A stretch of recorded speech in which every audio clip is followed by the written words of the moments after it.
Кумановските пожарникари вчера интервенирале 8 пати, информираа денеска од регионалниот центар за управување со кризи Куманово. Сува Трева и Стрниште гореле во урбена средина на улиците Бајрам Шабани и Непчински пат. Воедно пожарникарите интервенирале и на опожарена Сува Трева и Стрниште во селата Четирце и Горно Којнаре, како и во атарот на селата Орашац и Трумеѓа, каде што покрај Стрниште горела ислама. Пожарникарите вчера половина час интервенирале и на запалена подрумска просторија во напуштена куќа лоцирана на булеварот Трета македонска ударна бригада.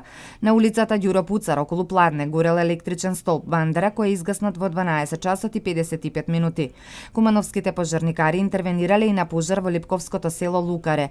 Инаку според информациите кои ги пренесува регионалниот центар за управување со кризи, кај нив представници од подружницата на Македонски шуми ги информирале дека пожарот бил регистриран во недела околу 20:30 часот, но дека се случил на непристапен терен. Овој пожар го следат вработени од подрачната единица на Македонски шуми Куманово, кои денеска информираа дека тој е локализиран. Во околината на пожарот во Лукара немало загрозени објекти. Првичната проценка дека било опожарено 2 до 3 хектари дабова и букова шума со однапред исечени гранки. Од територијалната противпожарна единица од Старо Нагоричани информираа дека интервенирале на 2 пожари вчера во Никулјане и во Четирце. Командирот на територијалната противпожарна единица Старо Нагоричане Оливер Стојмановски информираше дека покрај Сува Трева и Стрниште на овие две подрачја горела и дабова шума. Двете интервенции се на приватни имоти.